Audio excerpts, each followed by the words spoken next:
Hello, everybody. I'm Diana, and welcome to Sew in Common, a place where we can piece and quilt our entire quilts or quilted projects in the hoop of our embroidery machine. Thank you for joining us and watching this video. We appreciate it so much. And welcome to all of our subscribers, old and new. We're so happy to have you all with us and be a part of our community here at Sew in Common. Recently, we've been talking about using natural stabilizer, or what could we use for a natural stabilizer. And I've done a couple of videos. I've done a short form video for you on using muslin, but I promised you that I would get back to you and show you and talk about whether or not a lighter weight muslin will work, because what I had used previously was all I had in my studio, and it was more of a mid-weight.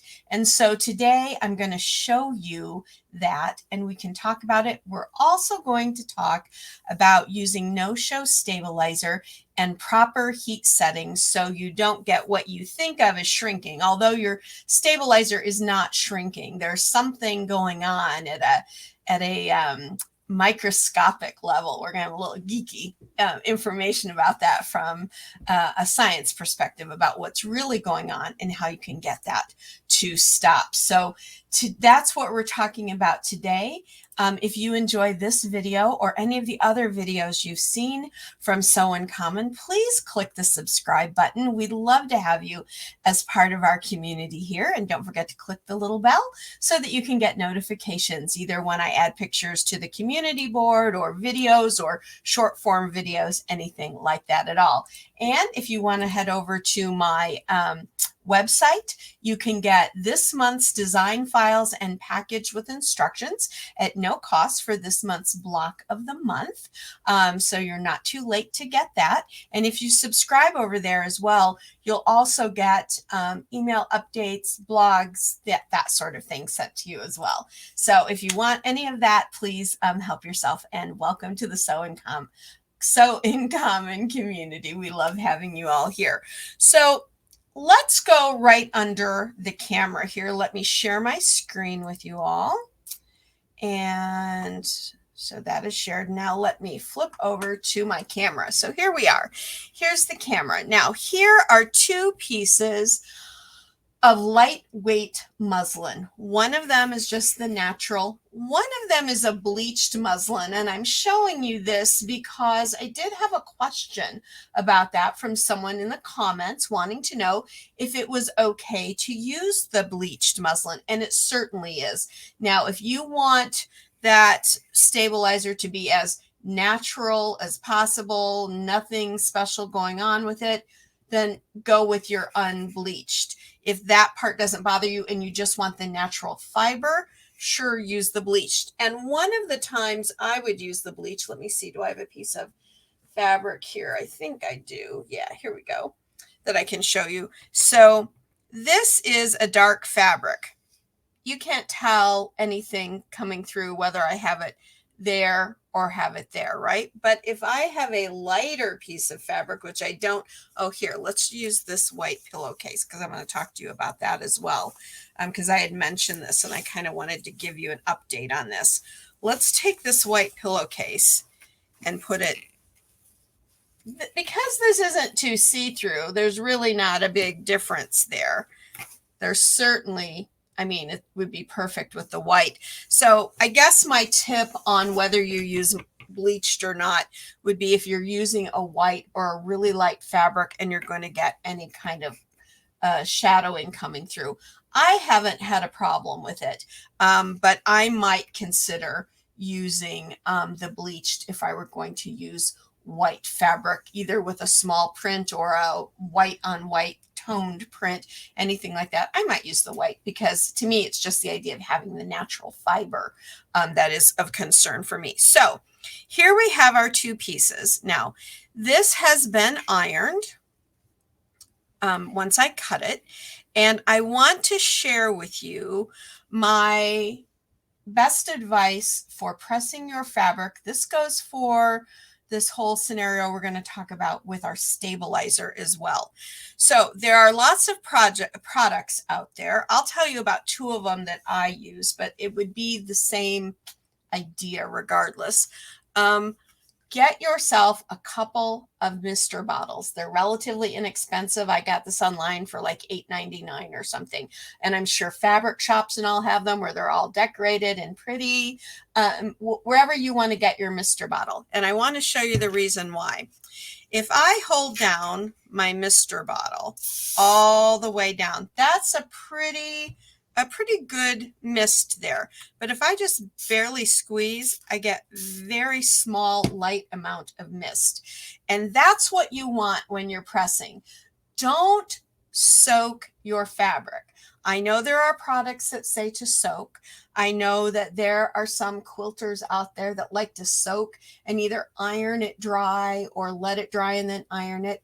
Can I tell you that that's not good for your fabric, especially if you're using 100% cotton, because what you're doing, so let me give you an example. Remember when we were kids and we used to roll stuff up and put it in the freezer and we'd bring it out and iron it dry, or we'd take something and get it all wet and iron it dry? Well, that was one of the reasons that led to our clothing and things not lasting really long. Years ago, was because we were basically hurting our fabric. We didn't know it. We weren't doing it on purpose, right?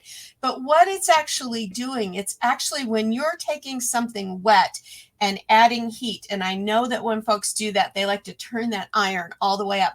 They're actually making those cotton fibers very, very brittle. And so over time, even as little amount of time as 10, 15 years, you can start seeing those fabrics start to wear if they're usable quilts. If it's a wall quilt, I still wouldn't do it because it's not necessary. If it's a wall quilt, you're just not going to see the change quite as quickly. But on a usable quilt, you certainly will. When you're washing your quilts, wash them in cool water and dry them on a low to light medium setting. That's all you need. These hot temperatures, we have to get away from the idea of using them because they're not necessary. What I ironed this with originally was just a light setting. So this is the setting I use on my iron. There's like a little space between wool and silk. That's the sweet spot. That's where you want to have your iron, not just for your fabric, but for your stabilizer's health as well. And we'll talk about that in a moment.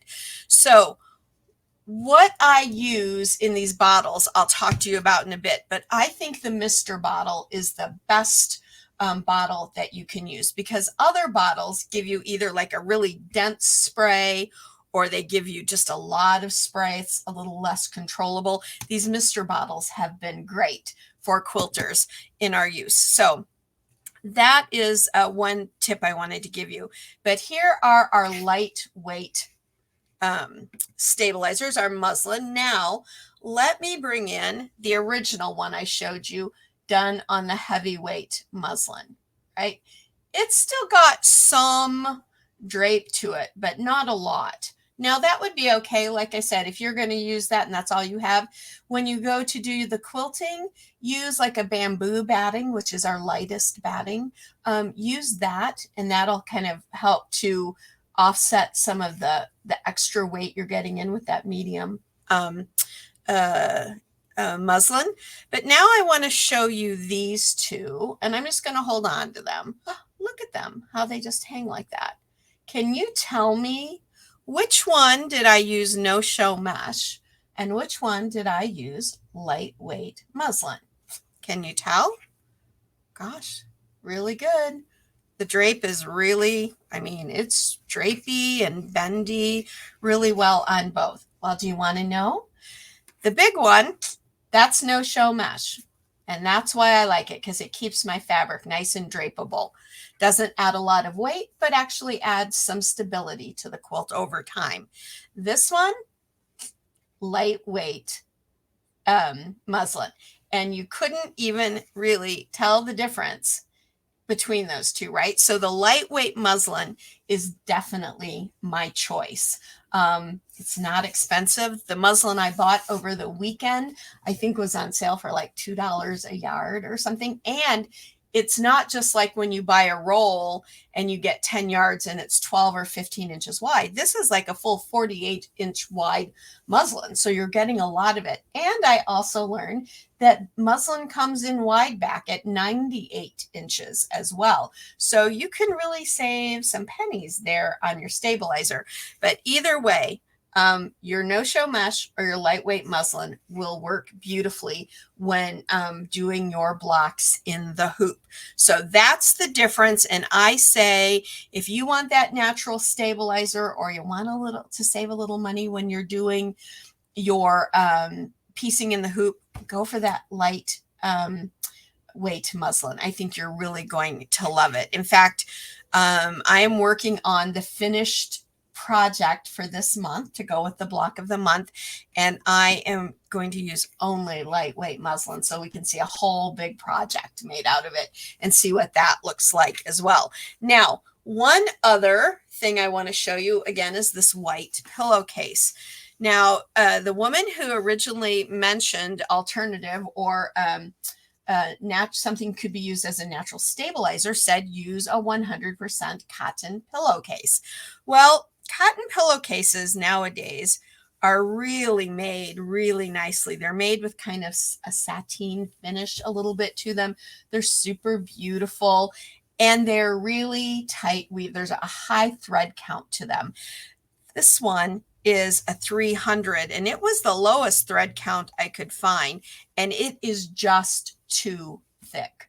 It is thicker than the original medium weight muslin that I showed you. However, if you can find really old, kind of worn pillowcases that you can be sure are 100% cotton and not a cotton poly blend, say at a thrift shop or something, come home, give them a good wash and all, you could cut one up and try it and see what you think. But I just thought that the pillowcases, because they're made so nicely nowadays, are a little too heavy for piecing in the hoop, in my opinion. But of course, you're always welcome to give it a try. And if you do give it a try, then drop us a message and a comment, because we want to hear that. We want your opinions as well. And the one thing I do like cotton pillowcases for is I like to store my my quilted projects in them, smaller quilts, things like that. Most of my quilts I roll, but if I have a smaller wall hangings and stuff, I will definitely, sorry, that's the Alexa app. Somebody's delivering something to the house.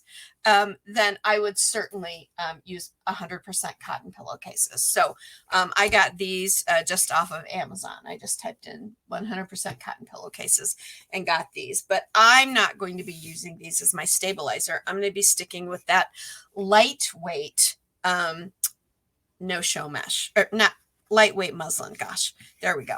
Okay. And that one's still a little damp for me spraying it, but I'll press it when I'm done and it'll be great. So I love it. Let me show you again. This is the drape and all when you use no-show mesh. This is the drape with the light muslin. Really nice, right? Basically the same. So they work perfectly. Alrighty, let's go back to our main screen. Let me remove that. There we go. Now I want to talk to you a little bit about the recipe that I use when pressing. There are lots of products out there. Please stay away with products that have a lot of chemicals in the description. There's one out there by a certain company, comes in a can, an aerosol can. So aerosols are ones I would stay away from more. The spray-on stabilizers, I'd stay away from them. They have chemicals in them. And since my husband is a chemist and I used to work as a biologist, I can tell you those chemicals are not only not good for your fabric, they're not good for your lungs either. So I wouldn't be using them. If you have them and you need to finish using them, you really feel like you have to get that use out of. Seriously, we've all got masks now, right? Wear a little mask so you're not breathing in those fumes. Even if there's no foam or smell, the particles are light enough that you would breathe them in. So wear a little mask if you're going to use those. So you're going to get a mister bottle, right? Your mister bottle is going to become your best friend. I'm sure a bunch of you have them already. I keep one with purified water in it because sometimes I just like to give a light little spritz of water on something to press, like clothing and stuff like that. There are two other products that I use. I'd love to know what you use. One, I know you've heard of it, Material Magic, and the other one is Flatter. Now, let's talk about Flatter first. I looked Flatter up. Flatter does have a scent to it. There is one that is no scent. I only use Flatter because they make it in this fig scent, which I love. It's super light. I don't really wear perfume and stuff, but this has a really soft fragrance. Everything about this is natural according to their website. So there's no heavy chemicals. It's all biodegradable. However, using it on its own, to me, is a waste. There's too much of it. You can literally use a recipe watering this down, save yourself money, and get just as good results with it. And I'm going to share this recipe with you because you can use it with any of these. The other one, Material Magic, also organic, is supposed to be non-toxic, all of that. Those are the kinds of words you want to look for. Biodegradable, non-toxic, natural, organic, those kinds of things, because those are not going to hurt our fabrics over time as much. Now, let's talk about Material Magic, because it will tell you right on the bottom, soak that fabric down, let it sit, and then iron it dry. And when you do, your fabric ends up feeling like paper. It is not good for the fabric to do that. You're actually making that fabric more brittle because those fibers are becoming more brittle. We're adding too much heat to it from a wet state. So I do not use this. I've had this bottle for 4 years now because I do not use it at full strength. There's no need to use it at full strength. So let me pop up my recipe for you. In a mister bottle, let's see, does this one tell me how many ounces it is? Let me do my clip-ons here so I can see. Otherwise, I am completely blind with this tiny little print. It doesn't tell me what the ounces are on here, but it's the big one. It's the biggest one that you find in the fabric stores and online, okay? I use 1/4 cup of product, either 1/4 cup of Material Magic, or I use 1/4 cup of Flatter. Plus 2/3 of a cup of purified water. I put them in the mixing bottle, I give it a little shake, and I'm ready to go. And I use that light mist from the mister bottle. And it works perfect with that sweet spot right between your wool and your silk setting on your iron. And you will get beautiful results. You will also get beautiful results when you're ironing your no-show mesh stabilizer. So let's talk about what happens with this when we're ironing it and we're getting things wet and we're really putting that heat to it. So no-show mesh, I found some that are made with polyester. A lot of them are made with nylon, and this is the same for both. They are synthetic. They're made from a big pool of mushy goo that is kind of spun out, almost like we spin out yarn. It's really cool. I have been to a factory where they make synthetic yarns and fibers like this. It's really cool because it's almost like they're creating thread from this big pool of liquidy goo. But nylon and polyester are synthetic, and they have a microscopic melt point. They have a melt point. If I just put something heated on here where it would literally melt it, like stick to stuff and all that, there's a melt point for that. But there's also what we call a microscopic melt point. And when we're turning our irons all the way to the hot setting, which says cotton. So you think, ooh, cotton, I should be able to do this on my fabrics and all that kind of stuff. It's too hot at the microscopic level. And what it does, if this is your little molecule all bonded together, when you melt it, it collapses. this one might collapse, that one might not, this one might, or you might get an area where a bunch of them collapse. And that's what's causing it to what we would think of as shrink up. So because it's really collapsing those. Now, does it hurt to pre-shrink your stabilizer if you just have to keep using that hot temperature? No, not like it does to your fabric. It's not going to make your your quilt start to fall apart and, quickly. But you end up having to use more stabilizer to make up for that part that you're literally melting at that microscopic level. So why do it? So I have never had, and so I had to really kind of investigate this. I went and kind of saw what some of the other quilters were talking about when they were talking about this and all.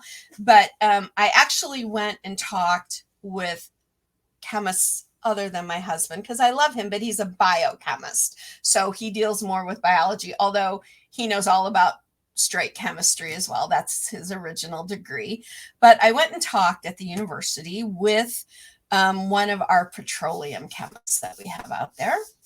And he said, oh yeah, you're melting it at a level. You're not seeing it melt, but you're getting that drawn in effect, which folks could consider a shrink if you want to. And he said, but you really shouldn't be doing, he's the one that told me you shouldn't be doing your hot iron, Diana. And I said, well, I don't. That's why I'm asking you, because I've never had this problem occur.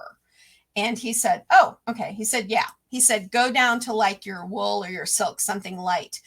He said, it's hot enough for your fabric, and it'll also be hot enough where it's not going to damage on that molecular level your stabilizer. So if you're sticking with the no-show, and I'm sure as much as I'm now coming to love the natural muslin, there are always times where I'm going to use my no-show. I like using it in my regular in the hoop projects and stuff. We can talk about that at another time. But so, it's not like I'm getting rid of no-show. It's one of my favorite stabilizers, and there are definite reasons for using it. But my biggest tip for you is when you're spraying things, use a lighter spray from a mister bottle. If you're using products like this, literally use this recipe. I've been using this recipe now for 7 years, 6 years, something like that. So it's, it's not like something I just started using. I have been using it a long time. I also use, believe it or not, something from the grocery store called magic spray or something. It's magic sizing. That's what it's called. It's called magic sizing. And I love it. I've been using that for years just on our clothes. And so before I ever learned about this and other products like that, that's all I used was magic sizing. Now they've changed their formula over the years. There's a heavy duty one and a lightweight one. I find the lightweight one works just fine. And it doesn't, because a lot of those starches and stuff are literally made from potato starch. So not really going to hurt things. We've been using it forever. That's why we have to keep it like covered and away from moths if we have moths, because potato starch will draw the moths to it. Did you know that? That's why moths like to go for our fabric. Yeah, well, learn something new all the time, right? My grandmother used to always tell me, don't use starch. My grandma was a no starch person because she didn't like to deal with the moths. I should have listened to her.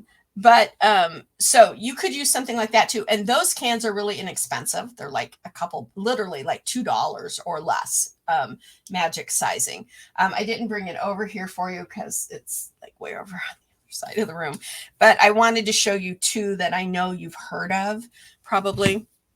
So iron setting, wool to silk, like right in that sweet spot in the middle for your fabric, for your stabilizer, and you're not going to have that problem anymore.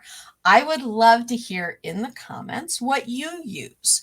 Have you had your stabilizer shrink on you before?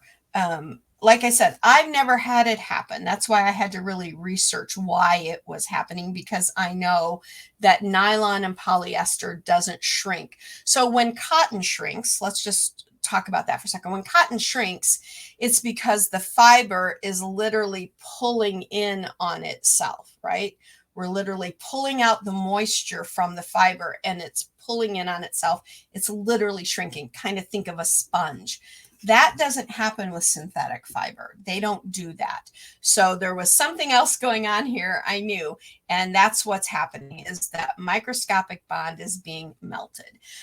So here's your challenge. No more superheat and no more soaking your fabric and all and then ironing.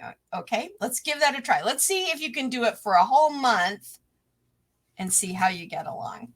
If not, it's all up to you. But these are my tips and suggestions to help you get out of that problem. Okay, so this is our bonus video for this week. Let me flash up the recipe one more time. 1/4 cup of your product, whatever it is, and 2/3 cup of purified water. Now, I use purified water because our tap water here in our town is really bad. It's really got a lot of minerals and iron and stuff in it, which over time will yellow your fabric. So I always use purified water. You use, you do whatever you like to do, but that's what I suggest. And then let us know what you think in the comments. We'd love to hear from you. This is our bonus video for this week. So it's Wednesday, the 18th of January. Do you believe it's already the middle of January? Holy cow. Sunday's video is going to be week 3, which is going to be the edge-to-edge quilting design for this month's project, which we're going to talk about in week 4 when we're live. So let me start to remind you about week 4 now, because I'm going to send out something from my website to everyone. So if you haven't subscribed over on the website, you might want to do that, because you'll get these reminders if that's helpful for you. And I'll put something also on the community page on my YouTube. So on YouTube, let's see. When you go in there, you see like videos, playlists. Well, there's one that says, a tab that says community. Start checking that out. You should get a notification if you subscribe. I'm going to start putting notifications and things there as well to help everybody out. But in week 4, because it's a live Q&A, I'm going to introduce this month's pattern for the project to go with our block of the month, the game board block. And then we will spend, after I introduce it and we talk about it, then the rest of the time is going to be all you guys. Q&A, questions and answers. If you feel uncomfortable about asking questions in the comments, please don't. We're not here to judge, and all questions are welcome. There's literally no bad questions. If you've thought of it, so is somebody else. And but if you don't want to, if you want to email me your questions in advance and ask me to say anonymous, if you don't want your name used, I'll do that too.